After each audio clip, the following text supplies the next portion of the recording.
Tu es célibataire, tu vis bien ton célibat, ou alors pas trop mal, ou tu essaies de le vivre bien.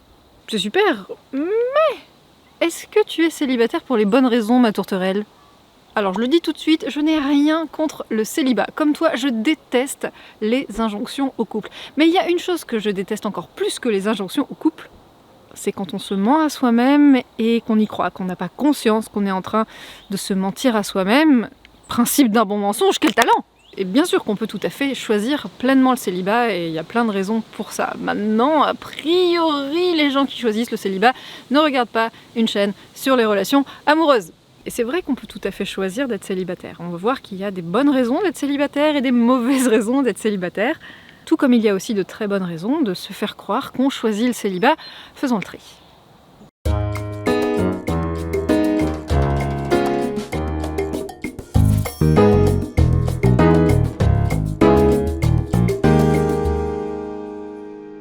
Si tu me découvres à travers cette vidéo, je m'appelle Gaëlle, bonjour, enchantée, sur la bise.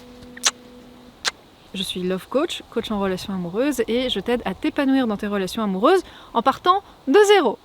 Et si tu veux faire les choses bien, la première chose à faire, c'est de cliquer sur le lien dans la description pour t'abonner à mes exercices par email, grâce auxquels tu vas commencer à prendre du recul, à mettre un petit peu d'ordre dans tout ça, y voir plus clair, et recevoir encore plus de conseils pour construire une relation saine et équilibrée qui dure. Alors qu'est-ce que j'appelle des mauvaises raisons d'être célibataire ? C'est tout simplement des choses que tu vas penser, que tu vas te dire, dans le but de te faire croire, de te convaincre que tu as choisi ton célibat pour ne plus le subir. Parce qu'on déteste subir quelque chose sur lequel on a la sensation d'avoir aucune prise. Peut-être que tu as essayé plein de choses et que tu arrives à bout de moyens. Et sans avoir réussi à changer ta situation, tu te dis qu'une bonne manière peut-être de vivre les choses plus confortablement, de retrouver du confort, ce qui est absolument humain, c'est de changer ce que tu penses, changer ton regard sur le célibat. Ces mauvaises raisons, c'est une tentative de te sentir mieux. Faute de pouvoir changer ton célibat, tu cherches à changer de regard sur ton célibat. C'est des trucs que tu te racontes, qui t'arrangent dans l'immédiat pour te faire croire que tu as choisi ta situation parce que c'est plus confortable et ça te donne une sensation de maîtrise. Et mon intention avec cette vidéo, c'est que tu investisses ton énergie au bon endroit. Parce qu'il y a des solutions pour sortir du célibat, même si tu ne sais pas ce que c'est. Peut-être que tu as la sensation d'avoir tout essayé pour rencontrer quelqu'un avec qui construire une belle relation et que tu n'y arrives pas et que tu ne sais plus quoi faire et donc que tu as la sensation qu'il n'y a pas de solution. Et que tu arrives au bout des solutions que tu as pu créer par toi-même. Et à ce moment-là, ton dernier recours, peut-être que c'est un peu te résigner, changer ta perception de ta situation actuelle pour te sentir bien quand même. Le problème avec ça, c'est que on le fait rarement avec un grand enthousiasme. Se résigner, c'est vraiment chercher à passer à autre chose. Et en général, on en vient à ce genre de pensée, un peu la mort dans l'âme. Et moi, je veux pas que ton âme meure parce que tu crois que tout est perdu, alors que non. Moi, ce que je veux, c'est t'aider à aller vers ce que tu veux vraiment. Et si c'est une belle relation, ok, allons-y. Mettons les moyens, mettons notre énergie dans un truc qui t'excite, qui t'émoustille, même si tu sais pas comment faire. Ça, c'est mon job de t'aider, parce que moi, j'ai un petit peu plus de recul que toi qui as la tête dans le guidon de ta situation. Plutôt que d'investir ton énergie à te forcer à accepter un truc qui te saoule. Ma tourterelle, premièrement, tu as le droit, absolument le droit, de vivre une belle relation amoureuse. Mais en plus de ça, c'est possible à qui s'en donne les moyens et tient jusqu'au bout et dépasse les obstacles que ça comporte quand il y en a. Et je t'entends avec ton « oui mais moi c'est différent ». Non. Alors venons-en au fait, voici 6 mythos qu'on se raconte pour tenter d'accepter son célibat faute d'avoir rencontré quelqu'un avec qui ça marche.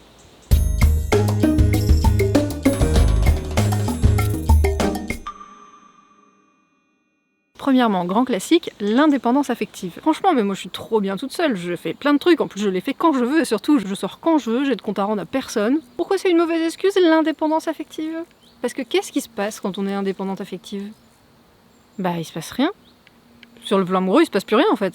L'indépendance affective a ça de confortable que on est seul, on n'est pas en relation et donc on ne souffre pas des problèmes qu'on rencontrait en relation. Le fait d'être bien seul et de faire plein de trucs, d'un côté c'est super et je veux vraiment pas minimiser ça. D'un autre côté, ça présente 2 pièges. Le premier, c'est que quand on a la croyance qu'il faut d'abord être bien seul pour ensuite être bien en couple, quand une personne arrive, tout fout le camp. Je comprends pas, je croyais qu'il fallait d'abord être bien toute seule pour ensuite être bien en couple. Justement, je suis bien toute seule. Et là, ça fait quelques semaines que j'ai rencontré quelqu'un, est-ce que je suis bien avec lui ? D'accord, être bien seul, c'est super et ça te constitue une base d'épanouissement qui fera que ta vie sera plus équilibrée et tu ne te feras pas reposer tout ton épanouissement sur ton couple et ton partenaire. Mais ça ne suffit pas parce que ce qu'il faut travailler, c'est le toi à l'intérieur de la relation et les mécanismes qui se jouent quand tu es dans la relation. Bon, bah ensuite, le piège, c'est que comme on est bien seul, on a peur ensuite de retourner dans la relation. On a peur de perdre sa liberté. On s'est donné tellement de mal à construire son équilibre que maintenant, on a envie de tout figer et on a peur que cet équilibre soit bousculé. Alors que la relation amoureuse, oui, c'est un chamboulement et il faut être ok de bousculer cet équilibre, mais de le bousculer en bien. Je sais que t'as peur justement de le bousculer en mal et que tout s'écroule. C'est pour ça que je fais mes coachings, c'est pour vous assurer que vous restiez en lien avec vous-même, avec votre univers, pendant que vous allez en relation amoureuse et que vous alliez vers l'interdépendance. J'ai fait une vidéo entière sur le sujet, la codépendance, la dépendance, l'indépendance, ça on dégage, ce qu'on veut c'est l'interdépendance, la voie du milieu.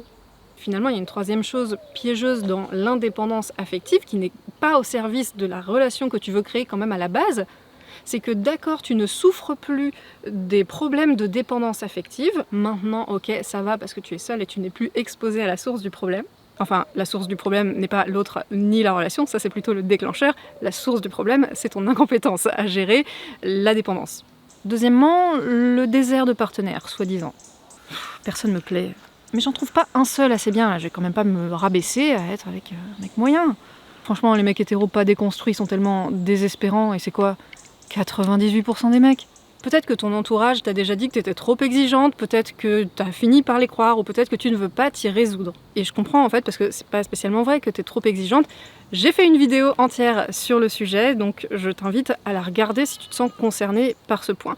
Parce que le fait que personne ne te plaise, c'est une très bonne excuse pour ne pas s'exposer aux risques que comporte une relation, aux peurs que ça réveille chez toi, sous couvert de je suis trop bien pour eux. Enfin oui, à un moment, faut appeler un chat, hein. Si personne n'est assez bien pour toi, et j'ai été aussi dans cette situation-là, personne ne me plaisait, mais honnêtement, je n'étais pas prête à aller vers la relation. Et qu'est-ce qu'il faut faire à ce moment-là ? C'est pas nécessairement baisser ses critères, c'est juste avoir les bons critères, avoir des critères intelligents qui sont au service de la relation. Et il y a vraiment un tri à faire dans ces critères. Et j'ai conscience que quand je dis ça, tu peux entendre, bah oui, s'il y a un tri à faire, c'est bien qu'il faut en mettre certains à la poubelle. Mais pas vraiment, parce que tu vas voir que tu vas rajouter des critères que tu as complètement oubliés. Tu vas remplacer juste des mauvais critères qui servent pas tes rencontres et qui servent pas la relation par des bons critères. Et ça aussi, c'est ce qu'on voit en coaching, ce tri de critères, moi c'est vraiment ce qui m'a aidé à me recentrer sur ce qui était important pour moi, mes vrais besoins légitimes. Faire cette bonne liste, ça m'a servi vraiment à rencontrer mon chéri, et tu sais quoi, cette liste, elle me sert tout le temps, parce que je l'ai tellement bien faite que, en fait, c'est ma boussole dans la relation. Il faut savoir que nos peurs, elles ont absolument pas envie qu'on les identifie parce qu'elles sont là pour nous protéger, et si on les identifie, bah après on va vouloir s'en débarrasser et donc elles vont probablement vouloir se renforcer parce qu'elles vont être démasquées, elles vont avoir peur de perdre leur place de protectrice. Et justement, ces peurs peuvent prendre une apparence d'exigence, de personne me plaît, personne n'est assez bien pour moi, parce qu'on croit que c'est un problème de l'extérieur, alors qu'au fond, c'est à l'intérieur que ça se passe. Et si une partie de moi n'a pas envie d'être en relation, et ben ça m'arrange très très fort que du coup je trouve personne qui me plaît, comme ça très pratique, au moins j'y vais pas. Ce qui nous amène tout droit vers le troisième, oui, bah vaut mieux être seul que mal accompagné. Ouais, en soi ça se tient, maintenant ça part du postulat qu'on a le choix entre la peste et le choléra, être seul ou être mal accompagné. Et être bien accompagné, on le met où ? Ça fait partie des choix aussi. T'as pas à choisir entre être seul ou être bien accompagné. Si toi t'as envie d'être bien accompagné, alors ok, mets ton énergie là-dedans. Et on continue l'autoroute vers le quatrième. En fait, je m'aime pas, tu vois, moi j'ai trop d'insécurité, je dois d'abord guérir mes blessures et être heureuse, quoi. Je sais que ça part d'une super intention, mais les personnes qui utilisent cette excuse-là ne savent pas ce que ça veut dire s'aimer en vrai, enfin, concrètement, qu'est-ce qu'il faut faire, quand est-ce que ce sera fini, je veux dire, quand est-ce que c'est bon, quand est-ce qu'on peut y aller. Guérir ses blessures, c'est pareil, je veux dire, une blessure, on en a potentiellement pour toute sa vie à la guérir. Alors, c'est vrai et pas vrai, c'est plus que ça se fait par couche, en fait, et que à un moment, on va avoir enlevé ou guéri, comme on veut, suffisamment de couches pour que ce soit supportable et que ce soit plus un problème majeur et envahissant. D'accord. Sache ma tourterelle qu'une relation saine et l'amour, c'est ça qui guérit. Tu as été blessé dans le lien, c'est dans le lien que tu vas guérir. C'est juste que ce lien, il faut apprendre à le choisir, à le construire avec la bonne personne. Et c'est ça que je t'aide à faire. Parce que dans une relation d'amour saine, tes failles et tes blessures, elles seront accueillies. Et elles ne seront pas empirées par des comportements de n'importe quoi. Et parce que tu seras avec quelqu'un qui t'aime vraiment pour qui tu es, tu pourras te reposer sur cet amour pour guérir tes blessures à l'intérieur même de la relation. Et là, ce sera constructif et chaleureux. Tu t'aimes pas ? Attends pas de t'aimer pour aller en relation. Laisse-toi aimer. Laisse quelqu'un t'aimer. Je sais que quand on s'aime pas, ça peut paraître un peu bizarre. On se dit, ouais, c'est qui cet individu bizarre qui a envie de m'aimer, quel goût bizarre il a. Non mais sans déconner, laisse-toi aimer et tu verras à quel point le regard aimant, vraiment aimant de l'autre, il guérit.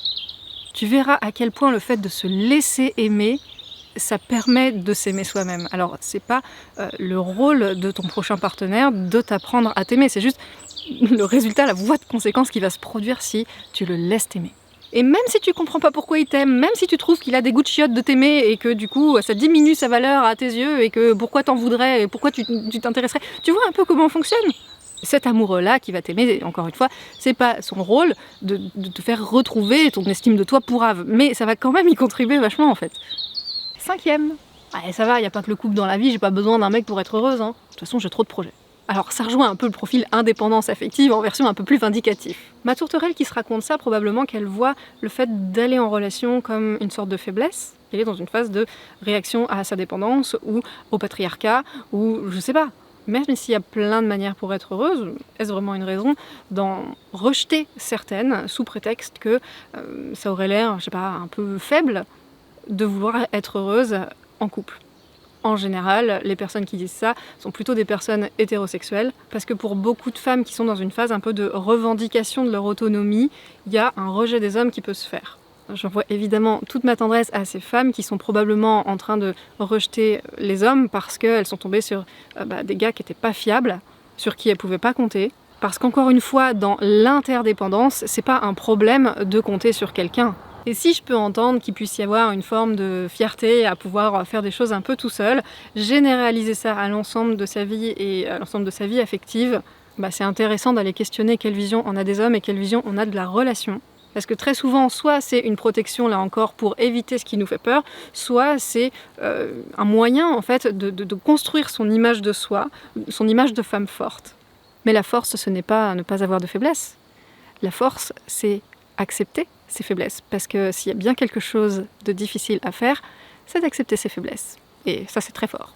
Et pour terminer, le 6e, celui qui personnellement me rend le plus triste, parce que c'est vraiment le plus résigné, et le plus nul et le plus faux.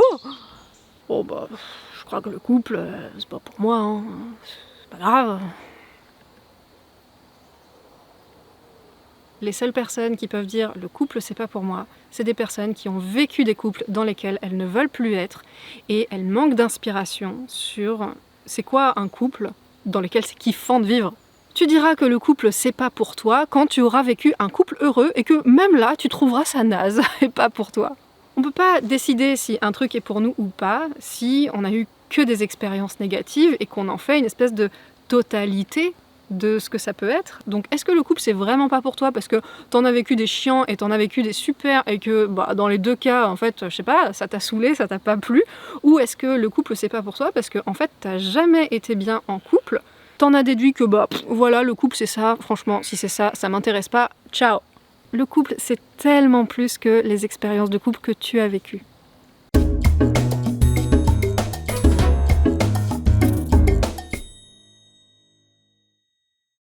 Alors comment on sait qu'on est célibataire pour les bonnes raisons? Et je mets des gros guillemets parce que évidemment il y aurait plein de choses à dire sur ça. Eh bien pour moi, on sait qu'on est célibataire pour les bonnes raisons quand on explique son célibat sans le justifier. Explication, justification, c'est pas du tout la même énergie derrière. Quand quelqu'un se justifie, on entend qu'il y a un truc qui est pas ok derrière. En fait, il y a de l'émotionnel dans la justification. Pourquoi? Parce qu'il y a un conflit intérieur. Dans une explication, si quelqu'un nous demande pourquoi on est célibataire, on va lui expliquer, mais ça va être assez froid en fait, ça va être assez factuel.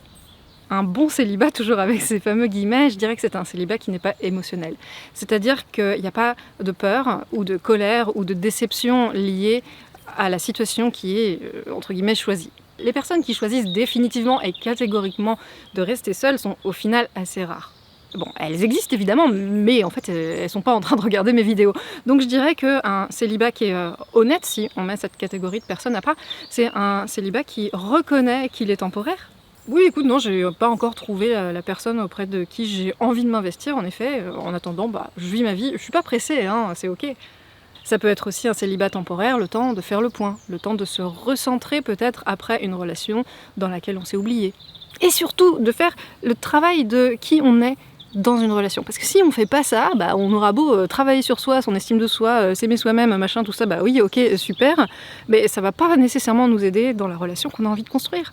Mon coaching Destination Tourtereau, certes, il s'adresse à ceux et celles qui ont envie de rencontrer la personne qui leur correspond rapidement. Mais il s'adresse aussi à celles qui sont pas forcément motivées à rencontrer là, maintenant, tout de suite, mais qui veulent prendre un temps pour elles et qui veulent justement faire ce travail de qui elles sont à l'intérieur de la relation pour mettre en fait ce temps de célibat à profit de la relation future concrètement.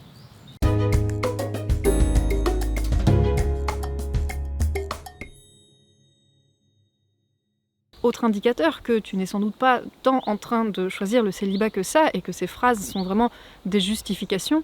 Tu prends mal les remarques sur ton célibat, ça te touche, ça te pique, parce qu'en fait ça te renvoie au fait que tu n'arrives ni à en sortir, ni à en profiter. Alors, que faire ? Honnêtement, si c'est vraiment une relation amoureuse épanouie que tu veux, c'est ok, t'as le droit, c'est cool. Mais du coup, si c'est vraiment ça que tu veux, plutôt que de dépenser ton énergie, c'est même pas investir, parce que du coup tu le dépenses et ça marche pas, plutôt que de dépenser ton énergie à apprécier un célibat qui a à peine de sens pour toi, investis tes ressources à lever les freins qui t'éloignent de la relation que tu veux vivre. Même si tu connais pas ces freins, même si tu sais plus quoi faire, c'est pour ça que le métier de Love Coach existe, pour t'aider à les identifier et à les dépasser, pour vivre la relation que tu veux vivre au fond de toi. Alors si en m'écoutant tu dis quelque chose comme oui, moi j'aimerais bien avoir un chéri, mais en fait ça me fait flipper quoi. J'ai peur de me perdre, j'ai peur de souffrir, j'ai peur qu'il me quitte. Je veux dire, c'est sympa tes vidéos, elles sont super, mais il y a la théorie et la pratique après quoi. Bien sûr, et t'as tout à fait raison, les vidéos YouTube et les livres, c'est super, ça aide plein de monde. J'en ai le témoignage tous les jours par vos messages et j'en suis ravie. Et pour certaines personnes, ça a aussi des limites. Les accompagnements sont là pour ça, pour aller plus loin dans ta situation personnelle. Et alors peut-être que tu regarderas cette vidéo après la date du 21 septembre, mais sache que le 21 septembre, je donne une masterclass pour t'aider à rencontrer la personne qui te correspond rapidement. La personne qui te correspond, c'est la personne à qui tu corresponds aussi, c'est la personne avec qui tout ça, ça va bien se passer. Alors si tu veux nous rejoindre, clique sur le lien dans la description et viens, parce qu'il n'y aura pas de replay. Tu sais ce qu'il te reste à faire.